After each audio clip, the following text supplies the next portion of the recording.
The Grandview Hotel stood tall on Fifth Avenue in downtown Chicago, its revolving glass doors spinning endlessly as guests streamed in and out. It was Tuesday afternoon, checkout time colliding with early arrivals. The lobby buzzed with controlled chaos. Rolling suitcases clicked across marble floors. Voices blended into a low hum of requests and complaints, and the scent of fresh flowers from the reception desk mixed with expensive perfume and coffee from the adjacent cafe.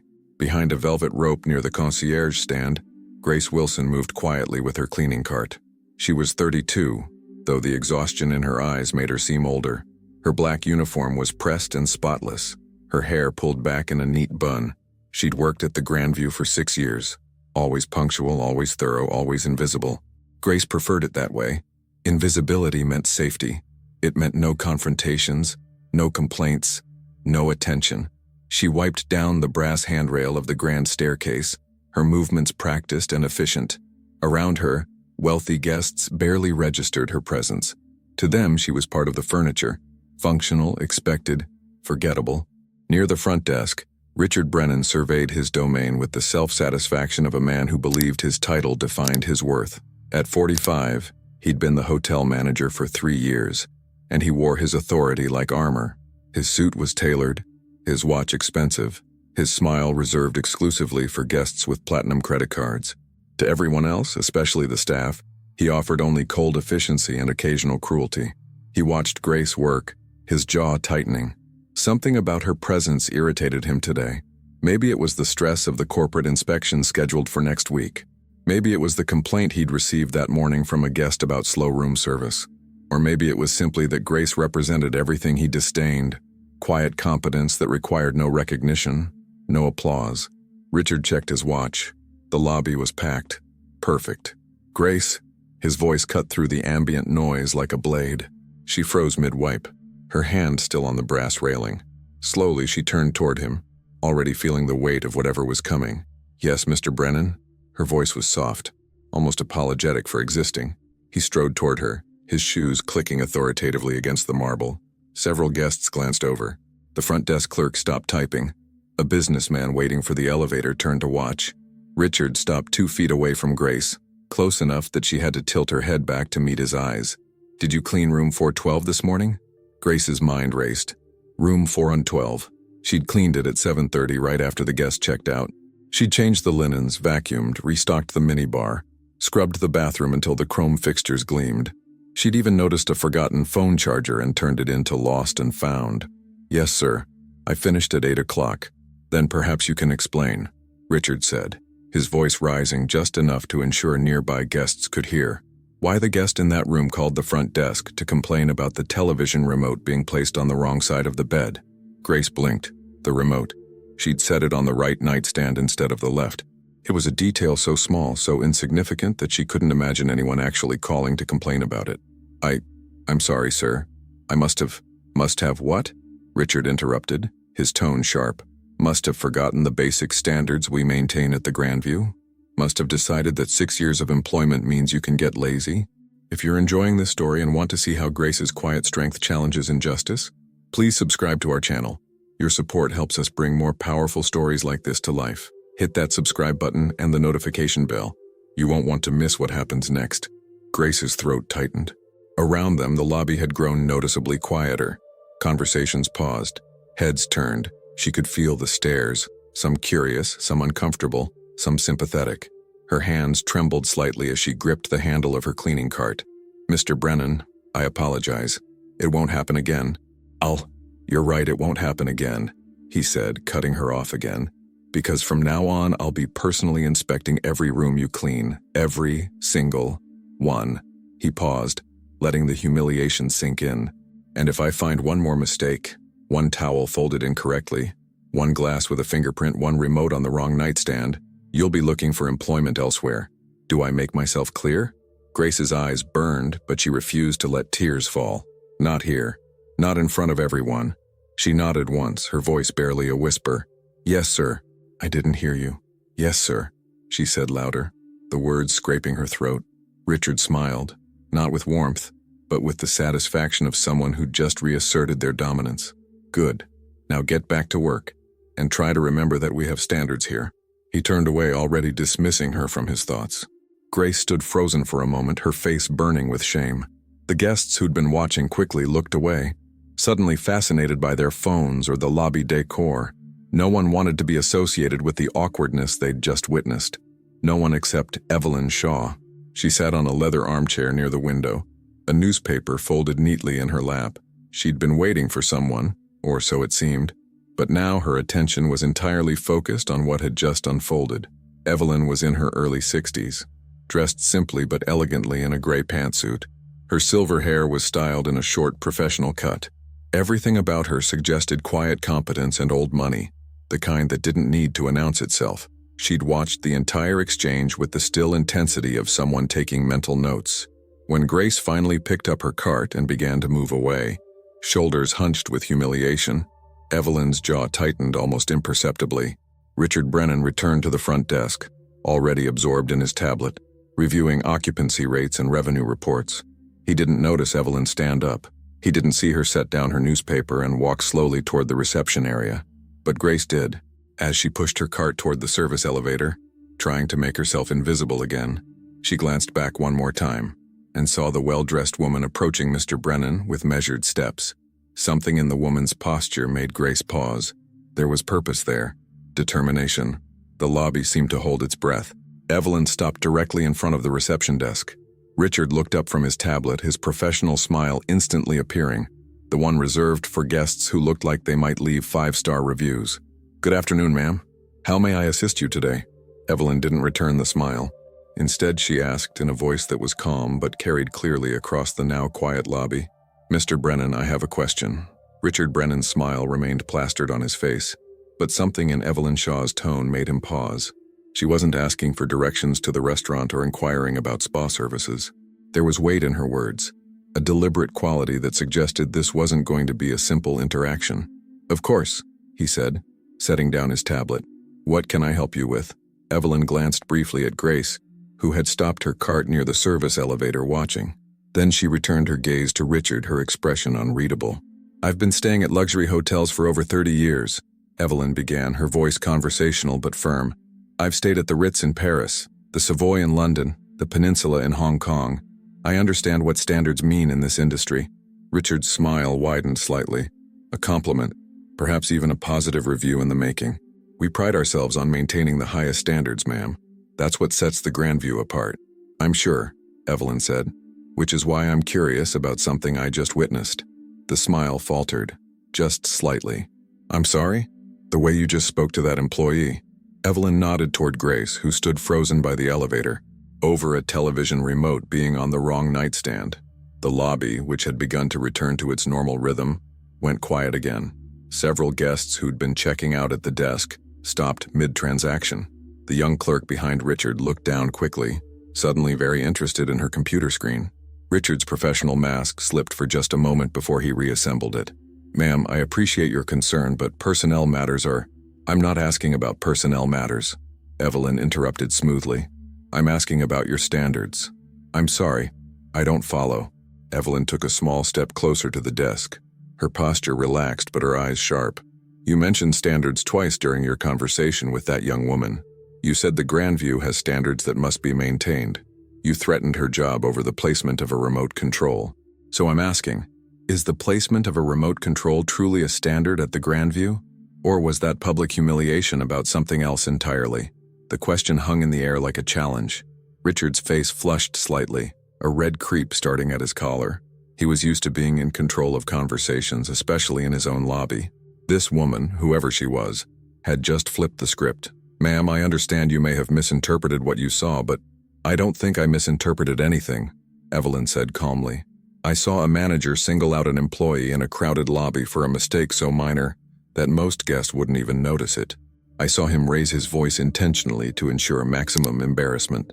I saw him threaten her livelihood over something that could have been addressed privately with a simple reminder." She paused. "What I'm wondering is whether the Grandview trains its managers to handle staff corrections this way, or whether this was a personal choice." Richard's jaw clenched. Around them, guests were openly watching now. Some had their phones out, not recording, but ready. The front desk clerk looked like she wanted to disappear into the floor. This was exactly the kind of scene Richard had spent years avoiding. Bad publicity, social media nightmares, corporate complaints. "Ma'am," he said, his voice tighter now, "I'm sure you have your opinions about management styles, but I've been running this hotel for 3 years. I know what's required to maintain excellence." "Excellence?" Evelyn repeated, as if tasting the word. "Is that what you call it?" "Yes. And if some employees need firmer guidance than others, firmer guidance." Evelyn's eyes narrowed slightly. "Tell me, Mr. Brennan, how many of your employees have you given firmer guidance to in public this month? And of those, how many were women of color?" The lobby went absolutely silent. Richard's face went from flushed to pale. He opened his mouth, then closed it. The question was dangerous, specific enough to demand an answer, but broad enough to implicate him regardless of what he said. That's completely inappropriate," he stammered. "I don't discriminate." "I didn't say you discriminated," Evelyn said evenly. "I asked a question. If you don't discriminate, then surely you can answer it." Grace, still standing by the service elevator, felt tears prick her eyes. But this time they weren't tears of shame. This stranger, this woman she'd never met, was doing something no one had ever done for her in 6 years at the Grandview. She was fighting back. Richard looked around the lobby, searching for support, for an escape route, but every face that met his gaze quickly looked away. No one wanted to be associated with this conversation. No one wanted to be caught on the wrong side if this turned into something bigger. "I treat all my employees according to their performance," Richard said finally, his voice defensive. "Gender and race have nothing to do with it." "Then it was pure coincidence," Evelyn said, "that you chose to publicly humiliate a black woman in a crowded lobby over a television remote, while I've been sitting here for 45 minutes watching white male bellhops make far more significant mistakes without a word of correction?" Richard's eyes widened. "You've been watching?" "Yes," Evelyn said. "I've been watching. I saw the bellhop drop a guest's suitcase on the stairs 20 minutes ago. I saw another one give a guest incorrect directions to the elevator. I saw the valet scratch the bumper of a Mercedes pulling it around front." She tilted her head slightly. "I didn't see you correct any of them. I didn't see you threaten their employment. So either your standards are remarkably selective, or they're not really about standards at all." The businessman who'd been waiting for the elevator earlier pulled out his phone and started recording. Richard noticed, and his panic became visible. "Ma'am, I'm going to have to ask you to..." "Ask me to what?" Evelyn's voice remained calm, but there was steel underneath. "To stop pointing out what everyone in this lobby just witnessed? To pretend that what happened was acceptable? To let you continue running this hotel with one set of rules for some employees and another set for others? That's not... I don't..." Richard was losing his composure completely now. Sweat beaded on his forehead. His hands gripped the edge of the desk. "Who are you?" It was the question he should have asked first. Orchestrated narrative tension and character dynamics expansion. "Essa é uma boa deixa para criar tensão. Vou criar micro cliffhanger aqui, fazendo o leitor querer saber quem é Evelyn. Vou continuar desenvolvendo a cena, aprofundando a confrontação e mostrando como Grace reage a isso. Preciso chegar a 12,000 caracteres. Então vou expandir bem os detalhes emocionais, as reações dos personagens ao redor e a dinâmica de poder mudando na cena." Evelyn reached into her purse, a simple leather bag that probably cost more than Richard's monthly salary, and pulled out a business card. She placed it on the desk with deliberate care, sliding it across the polished surface until it stopped directly in front of him. Richard picked it up with trembling fingers. His eyes scanned the card once, then again. The color drained from his face completely. Evelyn Shaw Sr., Vice President of Operations, Continental Luxury Hotels Group. The Grandview Hotel was owned by Continental. Richard reported indirectly to this woman. "Oh my God," he whispered. Evelyn let the recognition sink in for a moment before continuing. "I'm in Chicago conducting unannounced quality assessments of our properties. The Grandview was scheduled for tomorrow, but I arrived early. I wanted to see how the hotel operates when management doesn't know they're being watched." She paused. "I'm glad I did." Richard's mouth opened and closed like a fish out of water. "Ms. Shaw, I can explain." "Please don't." Evelyn's voice was sharp now, cutting through his stammering. "I've seen everything I need to see, and I've heard everything I need to hear." She turned to face the lobby, addressing not just Richard but everyone watching. "For those of you who are guests here, I apologize that you had to witness this. The Grandview prides itself on creating a welcoming environment for guests and employees alike. What happened here today does not represent our values." Then she turned back to Richard and her voice dropped lower, forcing him to lean into hear. "You're suspended, effective immediately. Security will escort you to your office to collect your personal belongings. You'll receive formal termination paperwork within 72 hours. "You can't," Richard started, but the desperation in his voice betrayed that he knew she absolutely could. "I can, and I am." Evelyn's tone left no room for negotiation. "You violated our code of conduct, specifically the section on respectful workplace treatment. You created a hostile work environment, and you did it in front of witnesses, which means this isn't a he said she said situation. It's documented fact."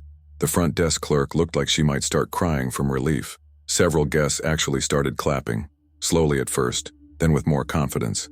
The businessman with his phone out gave a subtle thumbs up. Richard stood there, destroyed. 3 years of building his reputation, 3 years of wielding power evaporated in less than 5 minutes. "Please," he said quietly. "I have a mortgage.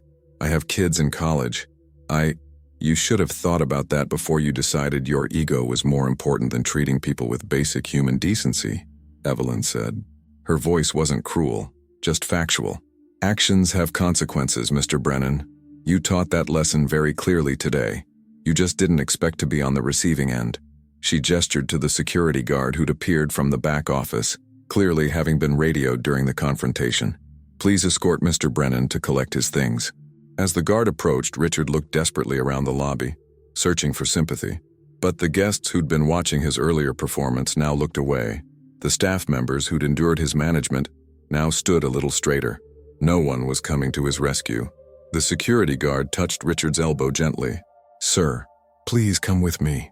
Richard's shoulders slumped in defeat as he walked toward the back offices, past the desk he'd commanded just minutes ago, past the employees he'd terrorized. He looked smaller somehow, diminished. The lobby erupted in whispered conversations the moment he disappeared through the staff door. Guests pulled out phones, already composing reviews and social media posts. "You won't believe what I just saw at the Grandview Hotel." The front desk clerk wiped tears from her eyes, smiling. Other staff members exchanged glances of disbelief and relief, but Evelyn wasn't done. She walked across the lobby toward Grace, who still stood by the service elevator, her hands gripping the handle of her cleaning cart so tightly her knuckles had gone white. Grace's eyes were wide with shock, tears streaming freely down her face now, not from humiliation but from something else, something that felt like vindication. Evelyn stopped a respectful distance away. "I'm sorry," she said simply. "I'm sorry that happened to you, and I'm sorry it took a stranger to step in." Grace wiped her eyes quickly, trying to compose herself. I don't know what to say. "Thank you. Doesn't seem like enough." "You don't need to thank me," Evelyn said. "I did what should have been done the moment he raised his voice at you. What's your name?" "Grace. Grace Wilson." "Grace." Evelyn smiled. A real smile, warm and genuine. "How long have you worked here?" 6 years. "And in those 6 years, how many complaints have you received about your work?" Grace thought about it. I don't think I've ever had a formal complaint. Sometimes guests ask for extra towels or different pillows, but never complaints." "Exactly." Evelyn pulled out her phone and made a note. "I'm going to be here for the next few days conducting a full review of this hotel.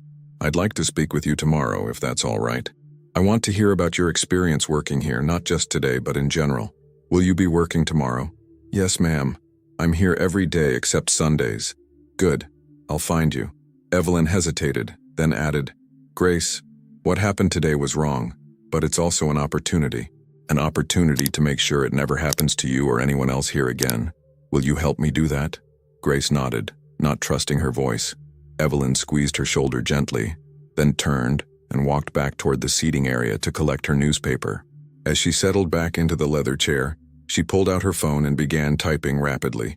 Emails to corporate, documentation of the incident, requests for personnel files. Grace stood by the elevator for another moment, trying to process what had just happened. The lobby around her had returned to its normal rhythm, but everything felt different now, lighter somehow. The front desk clerk caught her eye and mouthed, "Thank God." Another housekeeper, Maria, who'd been cleaning nearby during the entire exchange, hurried over. "Grace, are you okay?" Maria asked in accented English, her eyes shining with tears of her own. I think so," Grace said. "I can't believe that just happened. We all saw it. Maria said fiercely. Everyone. He's been horrible for years, and finally someone stood up to him. She lowered her voice. Do you know who that woman is? Grace shook her head. She said her name is Evelyn Shaw. She's from corporate. Maria's eyes widened. Corporate? Oh my God. Richard must be dying right now. Despite everything, Grace felt a small smile tug at her lips. Yeah, I think he is. The service elevator dinged, and Grace pushed her cart inside. As the doors began to close, she caught one more glimpse of Evelyn Shaw, still sitting calmly by the window, phone pressed to her ear, managing the fallout of what she'd just done. The doors closed, and Grace was alone in the elevator. She let out a breath she didn't know she'd been holding. Her hands were still shaking, but her chest felt lighter than it had in years. For 6 years, she'd made herself invisible. She'd accepted every slight, every dismissive comment, every moment of casual disrespect because she needed the job, because she had rent to pay and a daughter to feed, because fighting back felt impossible when you were alone. But she hadn't been alone today. A stranger had seen her, had stood up for her, had made her visible in the best possible way. The elevator reached the 4th floor, and Grace stepped out into the quiet hallway. She had 16 more rooms to clean before her shift ended. But as she pushed her cart toward room 401, she stood a little straighter, held her head a little higher. Something had shifted at the Grandview Hotel today, and Grace Wilson had a feeling that tomorrow would be very, very different. Grace Wilson didn't sleep well that night. She lay in her small studio apartment on the south side, staring at the water-stained ceiling, replaying the day's events over and over. Every time she closed her eyes, she saw Richard Brennan's face, first twisted with contempt as he humiliated her, then pale with fear as Evelyn Shaw destroyed his career in less than 5 minutes. Part of her felt vindicated. Another part felt terrified. What if Evelyn changed her mind? What if corporate decided Grace had somehow caused the incident? What if the other managers blamed her for Richard's firing and made her life even more miserable? At 5:30 a.m., she gave up on sleep. She showered, dressed in her uniform, and caught the early bus to downtown Chicago. The city was just waking up. Street cleaners spraying sidewalks, delivery trucks unloading supplies, a few determined joggers braving the November cold. Grace arrived at the Grandview at 6:45 a.m., 15 minutes early as always. But when she walked through the employee entrance, she immediately sensed something different. The usual morning chatter in the break room had a sharper edge to it. Here she comes, someone muttered. Grace looked up to find 5 other housekeepers clustered around the coffee machine, all staring at her. Maria, her friend, offered a small smile. But the others, Jessica, Patricia, and 2 women from the night shift, looked less friendly. Morning, Grace said quietly, heading to her locker. Morning? Patricia said, her voice dripping with sarcasm. That's all you have to say? Grace turned slowly. Patricia was 42, had worked at the Grandview for 12 years, and had always treated Grace with cool indifference. Now her expression was openly hostile. I'm sorry? Grace said. You got Richard fired, Jessica spoke up. She was younger, only 25, and had always been one of Richard's favorites, probably because she laughed at his jokes and never questioned his authority. Do you have any idea what you've done? I didn't get anyone fired, Grace said, her heart beginning to race. I didn't ask that woman to... But you didn't stop her either, did you? Patricia stepped closer. You just stood there and let her destroy a man's career. A man with a family, kids in college. He was humiliating me in front of the entire lobby, Grace said, her voice shaking slightly. Over a remote control. Oh, please. Jessica rolled her eyes. Richard was tough, but he was fair. You're just too sensitive. Fair. Grace couldn't believe what she was hearing. He threatened my job in public over nothing. And now he's lost his job over nothing, Patricia shot back. I hope you're happy. We're all going to pay for what you did. You think corporate is going to forget about this? They're going to crack down on everyone now. More rules, more monitoring, more stress. All because you couldn't handle a little criticism. Maria stood up from the corner where she'd been sitting. That's not fair, Patricia. You weren't there. I was. What Richard did was wrong, and you know it. Stay out of this, Maria, Patricia snapped. This doesn't concern you. It concerns all of us, Maria said firmly. Grace isn't the problem. Richard was. He's been treating people like garbage for years, and we all just took it because we needed our jobs. Well, maybe it's time things changed around here. Changed?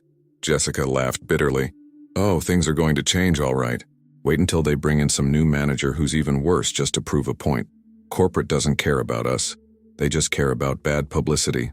The break room door opened, and David Chen, one of the front desk supervisors, stuck his head in. "Grace, Ms. Shaw would like to see you in the conference room, second floor." The room went silent. All eyes turned to Grace. "Now?" Grace asked. "Yes, now." David's expression was unreadable. "Don't keep her waiting." Grace grabbed her employee ID badge from her locker with trembling hands. As she walked past the other housekeepers, Patricia leaned in close and whispered, "Teacher's pet." Grace's face burned, but she kept walking. She could feel their eyes on her back as she left the break room and headed for the stairs. Her mind raced with possibilities. What did Evelyn Shaw want? Was this about yesterday? Was she in trouble after all? The second floor was usually reserved for private events, small conferences, wedding parties, business meetings. Grace had cleaned it hundreds of times but had never actually been invited to use the space. She found the designated conference room and knocked softly. "Come in," Evelyn's voice called. Grace opened the door to find a room she barely recognized. The heavy curtains were drawn back, flooding the space with morning light. Evelyn Shaw sat at the head of a long mahogany table, a laptop open in front of her and several folders stacked neatly to one side. She looked up and smiled. "Grace, thank you for coming. Please sit down." She gestured to the chair directly across from her. Grace sat, her back straight, hands folded in her lap. Professional, composed, even though her heart was hammering against her ribs. "How are you doing?" Evelyn asked, and the genuine concern in her voice caught Grace off guard. "I'm okay, ma'am." "Just okay?" Grace hesitated, then decided honesty was safer than pretending. "The other housekeepers are angry at me. They think I got Mr. Brennan fired. They think I should have kept quiet." Evelyn's expression darkened slightly. "I see. And what do you think?" "I think." Grace chose her words carefully. "I think Mr. Brennan made his own choices. He chose to humiliate me in public. You chose to hold him accountable. I didn't ask for any of it, but I'm glad you were there." "Good." Evelyn closed her laptop and leaned forward slightly. "Grace, I want to be very clear about something. You did nothing wrong yesterday, nothing. Richard Brennan violated company policy and basic human decency. What happened to him was a direct result of his own actions, not yours. Do you understand that?" "Yes, ma'am." "I'm not sure you do." Evelyn's eyes were kind but firm. "You're taking on guilt that doesn't belong to you. That's something I've seen many times in my career. Good employees who've been mistreated so long that they start to believe they deserve it. But you don't deserve it, Grace. And you never did." Grace felt her throat tighten with emotion. She blinked rapidly, trying to keep tears from forming. Evelyn gave her a moment, then opened one of the folders. "I spent last night reviewing your file. 6 years at the Grandview. Perfect attendance except for 2 sick days 3 years ago. 0 formal complaints. Multiple commendations from guests who specifically praised your attention to detail and friendly demeanor. You even found and returned a guest's wallet containing $5,000 in cash last year." Grace nodded. She remembered that day. An elderly man who'd left his wallet in the bathroom. She'd turned it in to Lost and found immediately, even though $5,000 could have paid her rent for 3 months. "Your performance reviews are consistently excellent," Evelyn continued. "Except for one anomaly. Last year, Richard Brennan gave you a rating of meets expectations instead of exceeds expectations like every other manager before him. Do you know why?" Grace did know. Richard had tried to dock her pay for taking an extra 5 minutes on her lunch break when her daughter's school called with an emergency. She'd explained the situation, but he'd been furious that she'd questioned his authority. The performance review had been his revenge. "He didn't like that I pushed back on something," Grace said quietly. "Exactly. He punished you for having boundaries." Evelyn closed the folder. "Grace, I'm conducting a complete overhaul of operations at the Grandview. The incident yesterday was just the tip of the iceberg. I've been interviewing staff members all morning, and a pattern has emerged. Richard Brennan created a toxic work environment that affected not just housekeeping, but front desk, maintenance, and food service. Multiple employees have reported similar experiences. I didn't know others," Grace started. "Most people don't speak up because they're afraid, just like you were." Evelyn paused. "But yesterday, something changed. You became visible, and now I need your help." Grace's eyes widened. "My help?" "Yes." Evelyn pulled out another folder, this one thinner, with Grace's name on the tab. "I'm offering you a position as assistant housekeeping manager. It comes with a 30% salary increase, benefits expansion, and direct oversight of daily operations. You'd be working with me over the next 6 months to implement new training protocols, establish clear anti-harassment policies, and rebuild the culture in this hotel. Grace couldn't breathe. Assistant manager, a 30% raise, benefits, 6 months working with a senior vice president from corporate. I'm not qualified, she stammered. I've never managed anyone. You've worked here for 6 years, Evelyn interrupted gently. You know every inch of this hotel. You understand the work better than any outside hire could. And most importantly, you understand what it's like to be on the receiving end of poor management. That makes you exactly the right person for this job. But the others won't accept me, Grace said, thinking of Patricia's cold eyes and Jessica's bitter words. They already hate me for what happened to Mr. Brennan. If I'm suddenly their supervisor, they'll adjust, Evelyn said firmly. Some faster than others. And those who can't adjust will be given the opportunity to work elsewhere. Grace, I'm not going to lie to you. This won't be easy. You'll face resistance. You'll face resentment. Some people will try to undermine you because they're more comfortable with the old system, even if it was broken. But I believe you have the strength to handle it. Grace looked down at her hands. Her mother's voice echoed in her head. The same advice she'd given Grace 1,000 times growing up. Keep your head down. Don't make waves. Be grateful for what you have. But where had that advice gotten her? 6 years of being invisible. 6 years of swallowing every insult, every dismissive glance, every casual cruelty. 6 years of teaching her daughter, by example, that silence was safer than standing up for yourself. Yesterday, a stranger had stood up for her. Today, that same stranger was offering her a chance to stand up for herself, and for others. Grace looked up at Evelyn Shaw and took a deep breath. When would I start? Evelyn smiled. A real, genuine smile that reached her eyes. Tomorrow. Take the rest of today to think about it. Talk to your family if you need to. But Grace, I hope you say yes. Because you deserve this opportunity, and this hotel needs you. Grace stood on shaking legs. Thank you, Ms. Shaw. I'll let you know by this afternoon. Call me Evelyn, she said, extending her hand. Grace shook it, feeling the firm, confident grip, and walked out of the conference room in a daze. As she headed down the hallway, her mind spun with possibilities and fears in equal measure. She reached the stairwell and paused, her hand on the railing. Through the narrow window, she could see the Chicago skyline, glass towers reaching toward a gray November sky. Somewhere out there, her daughter was sitting in her third-grade classroom learning about courage and standing up for what's right. Grace thought about Patricia's cold eyes, Jessica's accusation, the weight of resentment she'd face if she accepted this promotion. Then she thought about Richard Brennan's face yesterday. The shock, the fear, the humiliation he'd intended for her turning back on him instead. And she thought about Evelyn Shaw asking quietly, "What do you think?" Not what someone else thinks. Not what's safe. What do you think?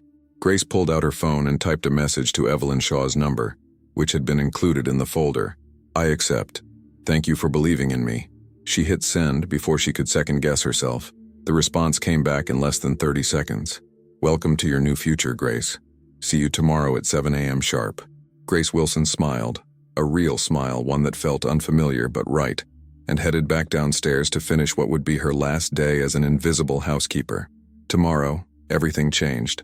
Grace Wilson arrived at the Grandview Hotel at 6:45 a.m. on Wednesday morning, 15 minutes early out of habit. But today was different. Today she wasn't wearing her black housekeeper uniform. She wore a simple gray pantsuit she'd bought years ago for her daughter's school conference, the only professional outfit she owned. Her hands trembled slightly as she swiped her new access card at the employee entrance. The light blinked green, and a small digital display read, Wilson, Grace, Management Access Approved. Management. The word felt foreign in her mouth. The break room was already half full when she entered. Conversation stopped instantly. 8 pairs of eyes turned toward her, some curious, some hostile, some carefully neutral. Grace recognized the looks. She'd worn similar expressions herself when previous managers walked in, judging whether this was someone who'd make their lives easier or harder. Maria was the first to speak, standing up from the corner table with a genuine smile. Grace, look at you. You look amazing. You look... Thank you, Grace said quietly, very aware of Patricia and Jessica sitting together on the opposite side of the room, their expressions cold. So it's true then, Patricia said, her voice cutting through the awkward silence. You really took the promotion. I did, Grace said, trying to keep her voice steady. Ms. Shaw offered me the position of assistant housekeeping manager and I accepted. Of course you did. Jessica muttered, not quite under her breath. Why would you care about the rest of us? Grace took a deep breath. Evelyn had warned her this would happen. I care very much about all of you. That's exactly why I took this job. Things are going to change around here, and I want those changes to be good for everyone. Changes. Patricia laughed bitterly. You mean you're going to become just like Richard? Power goes to everyone's head eventually. I'm nothing like Richard Brennan, Grace said, and there was steel in her voice now. And if you give me a chance, I'll prove that to you. Before anyone could respond, the break room door opened and Evelyn Shaw walked in, dressed in a sharp navy suit, carrying a tablet and a coffee. The room went silent again. Good morning, everyone, Evelyn said pleasantly. I know you've all heard by now that Grace is joining the management team.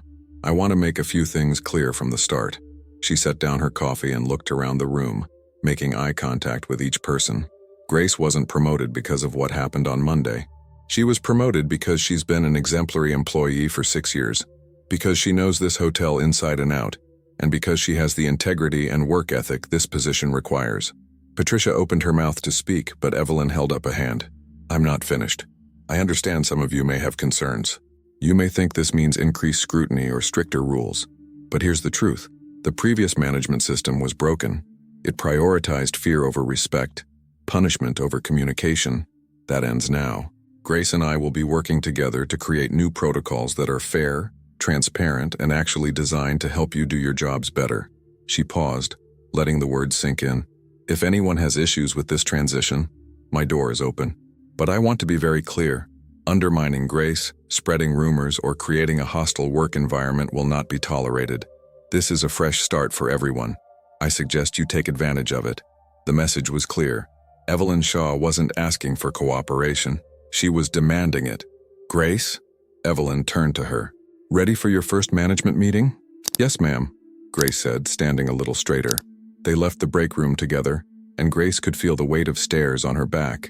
But she also heard Maria say loudly, I think this is great. Grace will be a good manager, better than what we had. Someone else murmured agreement. Not everyone, but enough. It was a start.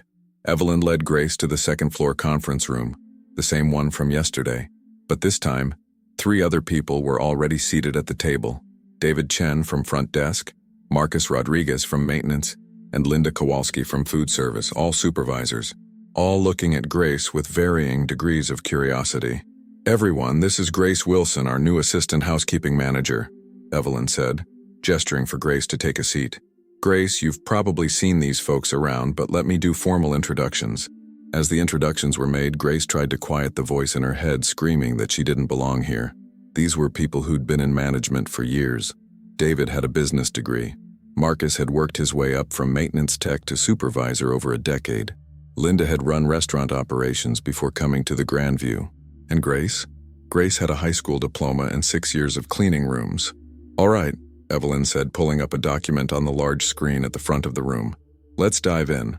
I've spent the last 36 hours reviewing every operational report from the past 3 years. What I've found is concerning. A spreadsheet appeared on screen, filled with red highlighted cells. Grace squinted at the numbers, trying to make sense of them. Guest satisfaction scores have been declining steadily for 18 months, Evelyn continued. Employee turnover has increased by 47% in the last year alone. And most troubling, there have been 17 formal HR complaints filed against management in the past 2 years. 17. David whistled low. I knew Richard was harsh, but 17? 16 of those complaints were about Richard Brennan specifically, Evelyn said. The 17th was about a night shift supervisor who was fired 6 months ago. But here's what really concerns me. None of these complaints resulted in meaningful action. They were all marked as resolved through counseling or insufficient evidence to proceed. That's insane, Marcus said. 16 complaints and nothing happened? Because Richard was very careful. Evelyn pulled up another document. Emails, incident reports, carefully worded rebuttals. He documented everything in a way that made the complainants look like problem employees. He created paper trails that justified his behavior as maintaining standards or enforcing policy. And corporate, my department, failed to dig deeper. The room was silent for a moment. Grace stared at the screen, seeing complaint after complaint, recognizing some of the names. Maria had filed one 14 months ago. So had Jessica, ironically. Even David had submitted concerns about Richard's treatment of front desk staff. "This is why we're here," Evelyn said. "We're not just fixing one bad manager. We're fixing a system that allowed him to operate this way for years, and we're making sure it never happens again." She clicked to the next slide, a detailed plan for operational changes. "Over the next 6 months, we're implementing new protocols, anonymous reporting systems, monthly all-staff meetings, transparent performance reviews, regular training on workplace respect and harassment prevention, and most importantly, a management structure where no single person has unchecked power." "That's where Grace comes in," Linda said, looking at her with new interest. "She'll have oversight of housekeeping operations, which means you can't make unilateral decisions without her sign-off anymore, Evelyn." "Exactly," Evelyn said. "And the same goes for all of you. We're creating checks and balances. David, you'll work with Marcus on facility issues that affect guest experience. Linda, you'll coordinate with Grace on housekeeping schedules that impact dining service timing. Everyone has a voice. Everyone has responsibility." Grace's head was spinning with the scope of it all. This wasn't just a promotion. It was a complete restructuring of how the Grandview operated. "I know this is a lot," Evelyn said, looking directly at Grace, "especially for someone who's brand new to management, which is why we're going to do this together. Grace, you'll shadow me for the first month. You'll sit in on every meeting, every review, every decision. You'll learn the systems, the protocols, the politics. And then, gradually, you'll start taking on more responsibility." "What about the housekeeping staff?" Grace asked, finding her voice. "How do we handle the transition with them?" "Some of them are resistant." "Directly," Evelyn said. "This afternoon, we're having a mandatory all-staff meeting. Housekeeping, front desk, maintenance, everyone. We're going to lay out exactly what's changing and why. We're going to address concerns openly, and we're going to set clear expectations for behavior moving forward." "Some people won't accept it," David said. "Patricia Morrison, for one. She and Richard were close. She's been spreading rumors that Grace somehow manipulated this whole situation." Grace's stomach dropped. She'd suspected Patricia was talking behind her back, but hearing it confirmed stung. "Then Patricia will need to decide if she wants to work here under the new system or find employment elsewhere," Evelyn said calmly. "I'm not going to force anyone to stay, but I'm also not going to allow toxic behavior to continue because someone's uncomfortable with change." The meeting continued for another hour. They reviewed schedules, discussed budget allocations for new training programs, and mapped out timeline for implementing changes. Grace took notes frantically, trying to absorb everything. When the meeting finally ended, the other supervisors filed out, offering Grace polite nods and welcome aboard comments that felt genuine, if slightly cautious. She was gathering her papers when Evelyn touched her arm. "You did well in there," Evelyn said. "I know it's overwhelming, but you held your own."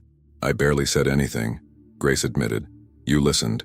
You asked the right question about staff resistance, and you didn't pretend to understand things you didn't. That's exactly what good managers do. They learn before they lead." Evelyn paused. "Grace, I need to tell you something. I found something in Richard's files last night that, well, it's complicated." Grace's heart rate picked up. "What kind of something?" "Financial discrepancies. Small ones, spread out over months. Expense reports that don't quite add up. Vendor payments that seem inflated. Nothing dramatic enough to trigger automatic audits, but definitely worth investigating." Evelyn's expression was serious. "I think Richard might have been skimming money from the hotel's operational budget." "Oh my God," Grace whispered. "How much?" "If my preliminary calculations are correct, somewhere between $30,000 and $50,000 over the past 2 years. Grace sat down heavily. "Can you prove it?" "I'm working on it. I've got the corporate forensic accounting team coming in next week to do a full audit. But Grace, here's the thing. If this is true, it means Richard's behavior was even worse than we thought. He wasn't just a bad manager. He was a criminal. And if people find out," Grace's mind raced ahead, "they'll think the whole situation was about money, not about how he treated people." "Exactly. Which is why we need to be very careful about how we handle this." Evelyn met her eyes. "For now, this stays between us. We tell no one until we have concrete proof, understood?" "Understood," Grace said, even as her mind reeled with the implications. The rest of the morning passed in a blur. Grace shadowed Evelyn through hotel inspections, vendor meetings, and a tense phone call with corporate legal about the pending Richard Brennan situation. She took notes, asked questions when appropriate, and tried to absorb the enormous amount of information being thrown at her. At 2 p.m., the mandatory all-staff meeting began in the hotel's largest conference room. Grace stood at the front next to Evelyn, facing 43 employees: housekeepers, front desk clerks, maintenance workers, restaurant staff, valets. Some faces were friendly. Many were neutral. A few, including Patricia and Jessica, were openly hostile. Evelyn began with a clear, direct explanation of what had happened with Richard Brennan and why changes were being implemented. She didn't sugarcoat anything. She acknowledged that management had failed to address problems earlier. She outlined the new systems being put in place, and she made it clear that everyone had a choice: adapt to the new culture or leave. These changes aren't punishments, Evelyn said firmly. They're protections. They're designed to ensure that what happened to Grace, and to others, never happens again. But they only work if everyone commits to them. Then it was Grace's turn to speak. She'd been dreading this moment all day, standing in front of people who'd been her peers yesterday, trying to convince them she deserved this position. "I know this is weird," she began, and a few people actually smiled at the blunt honesty. "Yesterday I was cleaning rooms alongside most of you. Today I'm supposed to be your supervisor. I get that it's uncomfortable, but I want you to understand something. I didn't ask for this. I didn't plan it. It happened because someone finally stood up and said that the way we were being treated was wrong." She took a breath, feeling her confidence grow as she spoke. "I've worked here 6 years. I know what it's like to feel invisible, to be afraid to speak up, to swallow your pride because you need the paycheck. I know what it's like to be humiliated for tiny mistakes while other people get away with bigger ones. I know all of that because I lived it, just like many of you." Patricia crossed her arms, but Grace noticed Jessica had uncrossed hers, listening. "I'm not going to pretend I have all the answers," Grace continued. "I've never been a manager before. I'm going to make mistakes, but I promise you this: I will listen, I will be fair, and I will never, ever treat you the way Richard Brennan treated us. That's not a threat, it's a promise." The room was silent for a long moment. Then Maria started clapping. Slowly others joined in. Not everyone, but enough. Even some of the skeptical faces had softened slightly. Evelyn stepped forward again. "Questions?" Hands shot up. For the next 30 minutes, they fielded concerns about schedules, pay structures, performance reviews, and the anonymous reporting system. Grace answered what she could, deferred to Evelyn when necessary, and wrote down issues she didn't have immediate solutions for. "I'll get you answers by Friday," she promised. "And if I can't, I'll tell you why." As the meeting broke up, people filed out in small groups, whispering among themselves. Grace saw Patricia leave quickly, not looking back. But Jessica hesitated near the door, then walked over. "That thing you said about feeling invisible?" Jessica said quietly. "I felt that too. With Richard. He made me feel like I had to laugh at his jokes and go along with everything, or I'd be the next target." She paused. "I'm sorry for what I said this morning. That wasn't fair." "Thank you," Grace said, genuinely touched. "I appreciate that." Jessica nodded and left. Grace let out a breath she didn't know she'd been holding. "See?" Evelyn said, appearing at her elbow. "Not everyone's going to fight you. Some people are just waiting to see if you're real." "And what if I'm not?" Grace asked. "What if I can't do this?" "Then you'll learn, just like everyone else does." Evelyn's phone buzzed, and she glanced at the screen. Her expression shifted, something between concern and excitement. "Grace, the forensic accountant just sent preliminary findings. We need to talk. My office, now." They hurried upstairs to the temporary office Evelyn had commandeered. She closed the door and pulled up an email on her laptop. "The financial irregularities are worse than I thought," Evelyn said, scanning the document. $53,000. Richard created fake vendor accounts, submitted fraudulent expense reports, and even charged personal purchases to the hotel's credit cards. And Grace, she looked up, her expression grim. He didn't work alone. Grace's blood ran cold. "What do you mean?" "At least 2 other people had to have known about this to make it work. Someone in accounting. Someone who authorized payments." Evelyn scrolled through the report. "We don't have names yet, but we will soon. This is bigger than one bad manager. This is organized theft." Grace sat down slowly, her mind racing. If other employees were involved, if this went deeper than Richard. "Grace," Evelyn said carefully, "when we expose this, it's going to get ugly. People will be arrested. Careers will be destroyed. The hotel will face scrutiny, and you'll be right in the middle of it, because you're part of the new management team." "Are you saying I should back out?" Grace asked. "I'm saying you need to understand what you're walking into. This isn't just about being a better boss than Richard. This is about cleaning up corruption and facing whoever was complicit in it. Some of those people might be your friends. Grace thought about Maria, David, Linda, Marcus. Any of them could be involved. Anyone could be. "What do we do?" she asked. "We wait for the full audit results. We gather evidence. And when we have everything we need, we act." Evelyn closed her laptop. "But Grace, I need to know, are you in? Because once we start this, there's no going back. People will hate you for it. They'll call you a traitor, a snitch, worse. Your life is going to get harder before it gets better." Grace thought about her daughter, about the example she was setting. She thought about 6 years of keeping her head down, staying invisible, accepting cruelty as the price of survival. And she thought about standing in that lobby, watching a stranger risk corporate politics to defend someone she'd never met, simply because it was right. "I'm in," Grace said firmly. "Whatever happens, I'm in." Evelyn smiled, proud and sad at the same time. "Then buckle up, because tomorrow everything gets more complicated." The full forensic audit results arrived on Friday morning. Grace was in her new office, a small room on the second floor that still smelled like fresh paint, reviewing housekeeping schedules when Evelyn appeared in the doorway, her face pale and drawn. "We need to talk," Evelyn said quietly. "Conference room, 5 minutes. And Grace, you're going to want to sit down for this." Grace's stomach knotted. She'd spent the last 2 days learning management systems, mediating minor staff conflicts, and trying to prove she deserved her new position. She'd almost managed to push the embezzlement investigation to the back of her mind. Almost. In the conference room, Evelyn had already set up her laptop, connected to the large screen.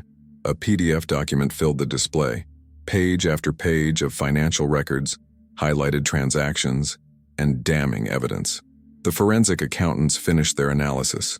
Evelyn said without preamble, "Richard Brennan stole $53,417 from the Grandview over 22 months. But you were right. He didn't do it alone." Grace braced herself. "Who?" Evelyn clicked to the next page, and a name appeared in bold red text. "Patricia Morrison." "Patricia?" Grace's voice came out as barely a whisper. "Are you sure?" "Completely sure. She's been Richard's accomplice from the beginning." Evelyn pulled up bank records, showing deposits made to Patricia's account on the same days that fraudulent vendor payments cleared. She helped him create fake invoices, authorized payments from her position in housekeeping inventory management, and received roughly 30% of everything Richard stole. Grace felt sick. Patricia had been at the Grandview for 12 years. She'd trained Grace when she first started. They weren't friends. Patricia had always been cold, distant, but Grace had respected her seniority and experience. "How much did she get?" Grace asked. "About $16,000. Evelyn scrolled through more documents. She was smart about it. Never deposited large amounts. Spread the payments across different months. Used cash for most transactions. But the accountants found the patterns. And once they knew what to look for, the evidence was overwhelming." "Does she know you know?" "Not yet. I wanted to brief you first because..." Evelyn hesitated. "Grace, Patricia has been actively working against you all week. She's the one spreading rumors, trying to turn staff against your promotion. And now we know why. She sees you as a threat." "Because I'm part of management now," Grace said slowly, understanding dawning. "If I start reviewing operations, asking questions about budgets and procedures, you might discover what she and Richard did." Evelyn nodded. "She's been trying to get you pushed out before you can become a real problem for her." Grace thought about the cold stares in the break room, the whispered conversations that stopped when she walked by, the passive-aggressive comments about favoritism and unearned promotions. Patricia had orchestrated all of it. "What happens now?" Grace asked. "We confront her. Today, with Chicago PD present to make an arrest." Evelyn's expression was grim. "And Grace, I need you there when it happens." "Why me?" "Because you're part of the management team now. You need to see how we handle serious violations. And frankly, Patricia needs to understand that you're not going anywhere. That her campaign against you failed." Grace's hands were shaking. "When?" 2 hours. The police are coordinating with corporate legal. We're doing this in Patricia's office, away from guests, minimal disruption to operations." Evelyn paused. "Are you ready for this?" "No," Grace said honestly, "but I'll do it anyway." The next 2 hours crawled by. Grace tried to focus on work, reviewing supply orders, responding to staff questions about the new scheduling system, but her mind kept drifting back to what was coming. She'd never witnessed an arrest before. never confronted someone who'd actively worked to destroy her reputation. At 11:47 a.m., Evelyn texted, "Conference room B now." Grace took the stairs slowly, rehearsing what she might say, how she might react. But when she entered the small conference room on the 3rd floor, all her preparations evaporated. 2 Chicago police officers stood near the window, one male, one female, both in uniform. Evelyn sat at the table with a man in a suit who introduced himself as Robert Chen, corporate legal counsel, and Patricia Morrison sat across from them, her face already flushed with defensive anger. "What is this?" Patricia demanded when Grace walked in. "What's she doing here?" "Ms. Morrison," Robert Chen said calmly, "this is a formal interview regarding financial irregularities discovered during our operational audit. Ms. Wilson is here in her capacity as assistant housekeeping manager." "Financial irregularities?" Patricia's voice went up an octave. "I don't know what you're talking about." Evelyn turned her laptop screen so Patricia could see it. "These are fraudulent vendor invoices submitted between March 2023 and December 2024. They were authorized using your employee credentials and paid to accounts controlled by you and Richard Brennan.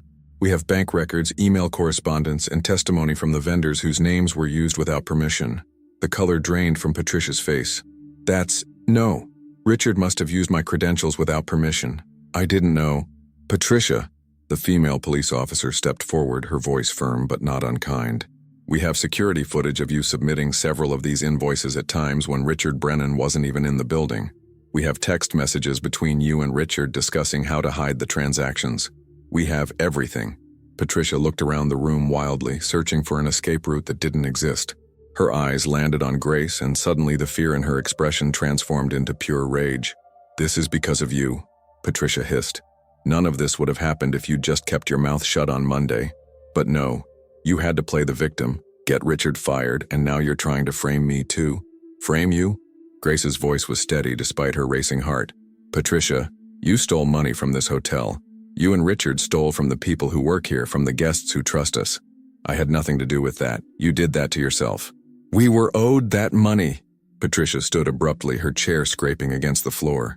"Do you know how long I've worked here? 12 years.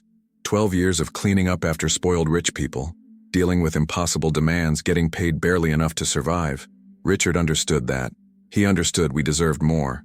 So you decided to take it," Evelyn said coldly. "Instead of asking for a raise, negotiating better benefits, or finding a better job, you committed theft." "It wasn't theft," Patricia shot back. "It was compensation for years of being treated like garbage. You have no idea what it's like." She pointed at Grace. "She has no idea what it's like to work at the bottom for years while people like you sit in corporate offices making decisions about our lives." "Actually," Grace said quietly, "I do know. I worked at the bottom for 6 years. I dealt with Richard's abuse. I felt invisible and powerless. But I never stole. I never betrayed the other workers who were suffering alongside me. You did that, Patricia. And you did it while letting everyone else believe you were one of us." Patricia's face crumpled. The rage evaporated, replaced by something that looked like desperation. "Please," she whispered. "I have rent due. I have medical bills. If I go to jail, I lose everything." The male police officer moved forward, pulling handcuffs from his belt. "Ms. Morrison, you're under arrest for theft by deception and wire fraud. You have the right to remain silent." Grace turned away as they read Patricia her rights and cuffed her hands behind her back. She couldn't watch. Despite everything, despite the lies, the rumors, the campaign to destroy her reputation, seeing someone broken like this was still painful. As the officers led Patricia toward the door, she looked back at Grace one more time. "I hope you're happy," she said bitterly. "You finally got to be someone important. But everyone's going to hate you for this. They'll call you a snitch, a traitor, and they'll be right." Then she was gone, escorted down the service stairs to avoid guests seeing the arrest. The conference room fell silent. Robert Chen began packing up his files. Evelyn stared at her laptop screen, her jaw tight with controlled emotion. "Are you okay?" Evelyn asked Grace. "I don't know," Grace admitted. "Should I feel bad for her?" "You can feel however you feel," Evelyn said. Patricia made her choices. She could have come forward when we started the investigation. She could have shown remorse. Instead, she tried to drag you down with her. That tells you everything you need to know about her character. "The staff is going to find out," Grace said. "And Patricia's right. They're going to blame me." Some will, Evelyn acknowledged. But Grace, listen to me. You didn't cause this. Patricia and Richard caused this when they decided to steal. You're just the one who had the courage to stand with the truth when it came out. There's a difference. Robert Chen closed his briefcase and nodded at them both. Ms. Shaw, Ms. Wilson, good work today. Corporate will release an official statement this afternoon. I'd recommend preparing your staff with a briefing before the news goes public. After he left, Grace sat down heavily. A briefing, God, what do I even say? The truth, Evelyn said simply. That Richard Brennan and Patricia Morrison stole money from the hotel. That they were caught, arrested, and will face legal consequences. That this hotel is under new management committed to transparency and fairness. And that anyone who has concerns can come directly to you or me. And when they ask if I turn them in, you tell them you had no involvement in the investigation beyond cooperating when asked. Which is the truth? Evelyn paused. Grace, you're going to face backlash, that's unavoidable, but you know what? In 6 months, a year, when people see that you're actually a good manager, when they see that conditions have improved, when they realize the old toxic system is gone, they'll understand. Not everyone, but enough. Grace wanted to believe that. She needed to believe that. But as she walked back to her office an hour later, passing clusters of employees whispering urgently, word had already started spreading despite corporate's attempt at controlled messaging. She felt the weight of what was coming. The official briefing was scheduled for 3 p.m. In 2 hours, she'd have to stand in front of everyone and explain why 2 of their colleagues had been arrested. She'd have to defend herself against accusations she could already hear forming. Grace sat at her desk and pulled out her phone. She typed a text to her daughter's school. Picking you up today, we need to talk. Because whatever happened next, Grace needed her daughter to hear the truth from her first. Before the rumors, before the distorted versions, before any of it could touch the one pure thing in her life. Her phone buzzed. A text from Maria. Is it true? Patricia arrested? People saying you told on her. Grace's fingers hovered over the keyboard. How did she even begin to explain? Before she could respond, another text came through. This one from Evelyn. Corporate just informed me Richard Brennan is cooperating with prosecutors. He's giving them everything. Names, dates, amounts. There are 3 more people involved. Grace, this is far from over. Grace's blood ran cold. 3 more people. 3 more arrests coming. 3 more chances for the staff to turn against her completely. She looked at her reflection in the dark computer screen. A woman wearing a borrowed suit, sitting in an office she'd earned through someone else's downfall, about to become the face of an investigation that would tear this hotel apart. And for just a moment, Grace Wilson wondered if keeping her head down and staying invisible wouldn't have been easier after all. Then she remembered Richard Brennan's face in that lobby, the contempt, the casual cruelty, the absolute certainty that he could humiliate her without consequences. Grace squared her shoulders, deleted Maria's text without responding, and started preparing notes for the 3 p.m. briefing. Easy wasn't the point anymore. Doing what was right was. The conference room was packed at 3 p.m. 47 employees crammed into a space designed for 30. Grace stood at the front beside Evelyn Shaw, facing a sea of hostile, confused, and frightened faces. The air was thick with tension and whispered accusations. Settle down, please, Evelyn said firmly. The room quieted, but the anger remained palpable. By now, most of you have heard that Patricia Morrison was arrested this morning. I'm here to provide you with the facts. She outlined the investigation succinctly. The financial audit, the discovery of fraudulent invoices, the evidence linking Patricia and Richard Brennan to systematic theft over nearly 2 years. $53,000 stolen from hotel operations. That's money that could have gone to staff bonuses, Evelyn continued, to facility improvements, to the resources you've been requesting for years. Instead, it went into the pockets of 2 people who betrayed your trust. And how did you find out? A voice called from the back. Jake, a maintenance worker who'd been at the Grandview for 8 years. Did someone rat them out?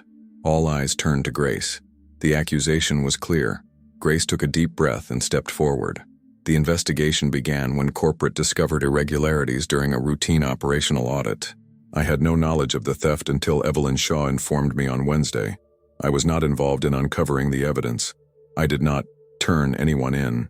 The forensic accountants found the trail through financial records and bank transactions. But you're benefiting from it, someone else said, Marcus from maintenance. You got promoted right after Richard got fired. Seems convenient. I was promoted because I've worked here for 6 years with an exemplary record, Grace said, her voice steady despite her racing heart. Not because of what Richard or Patricia did. Those are completely separate issues. Are they, though? Jessica spoke up from the middle of the room and Grace's heart sank. She'd thought Jessica was coming around. Because from where we're sitting, it looks like you used that incident on Monday to take down Richard, then helped corporate take down Patricia. Now you're sitting pretty in management while 2 people's lives are destroyed. 2 people who stole from this hotel. Grace shot back, and there was steel in her voice now.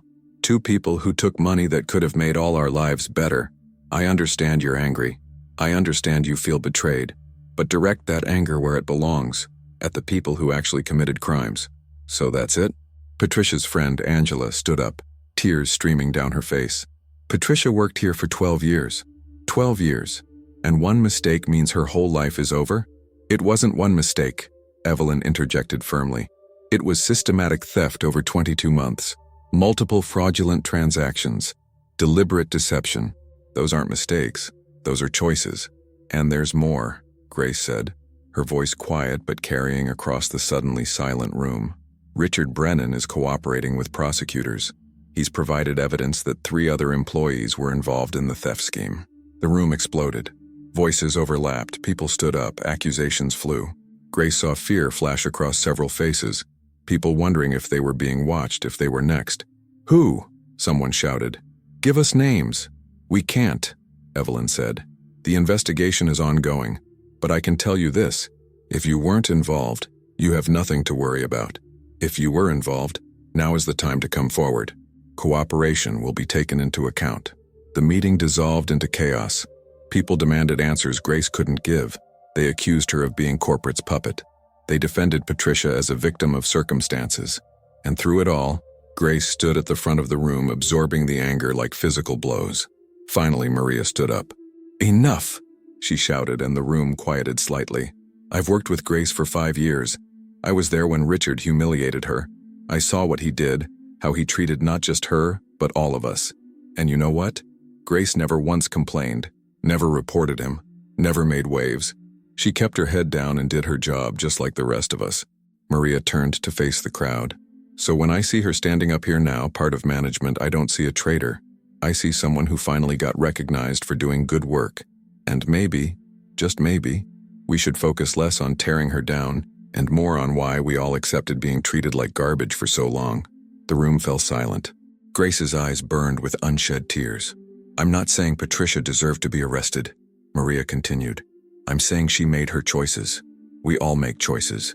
And Grace's choice was to keep working hard, even when it would have been easier to give up or join the corruption. That's worth something. A few people nodded. Not everyone, but enough.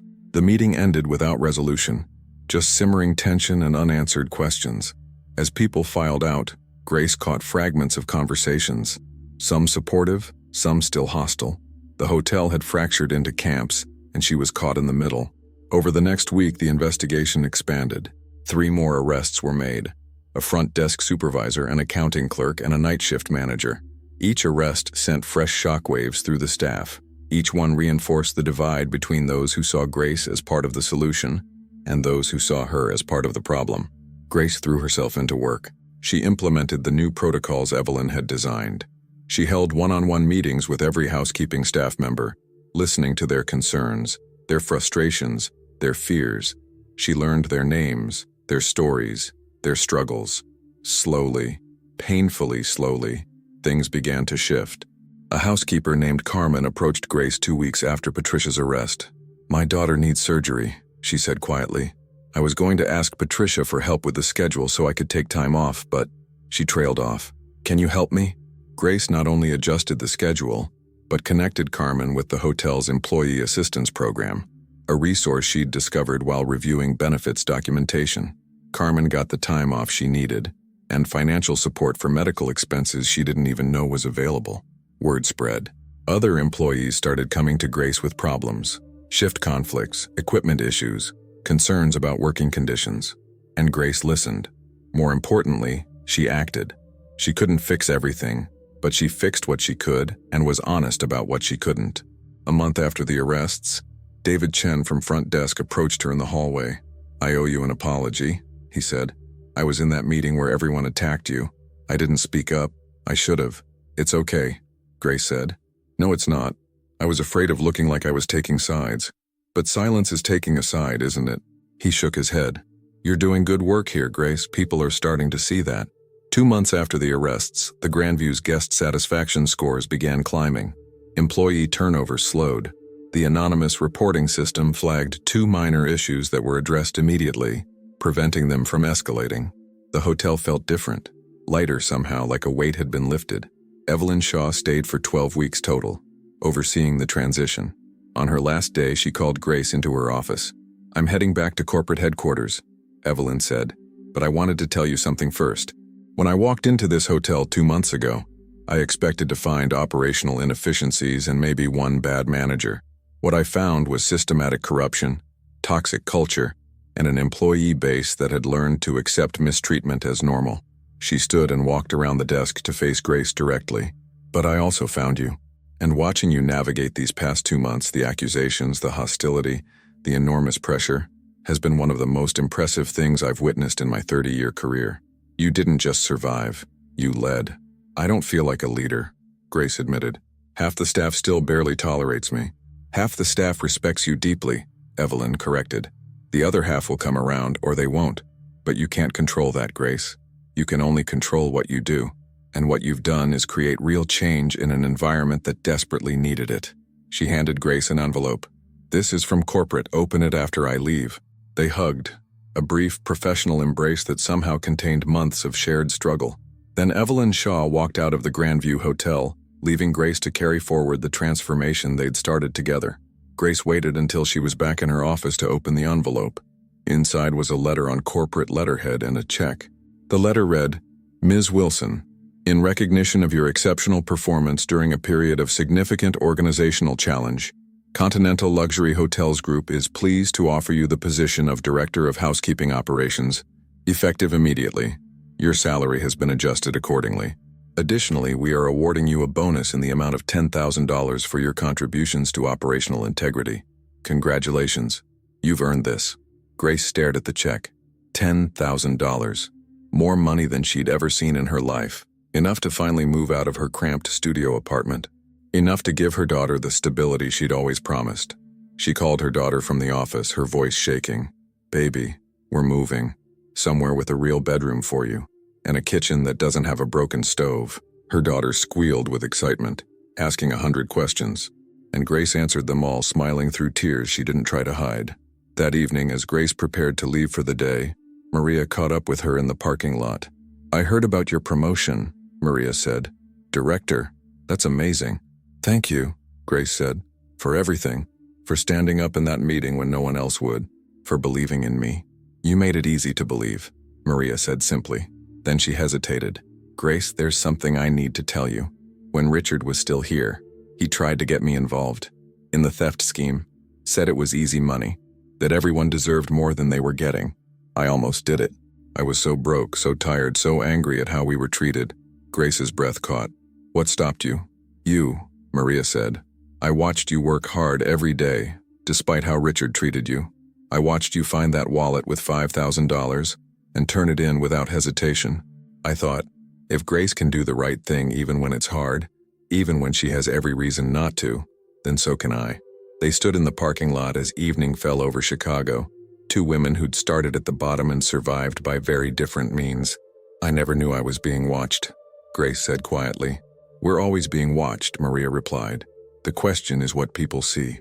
3 months after Patricia Morrison's arrest, the Grandview Hotel was featured in a Chicago Tribune article, How One Hotel Transformed Its Culture After Corruption Scandal. The article interviewed employees anonymously. Some praised the changes, some remained skeptical, but all agreed that something fundamental had shifted. 6 months after that terrible Monday afternoon in the lobby, Grace Wilson stood in the same spot where Richard Brennan had humiliated her. But this time, she wasn't pushing a cleaning cart. She was training a new housekeeping supervisor, a young woman named Destiny who reminded Grace of herself years ago. Hardworking, quiet, invisible.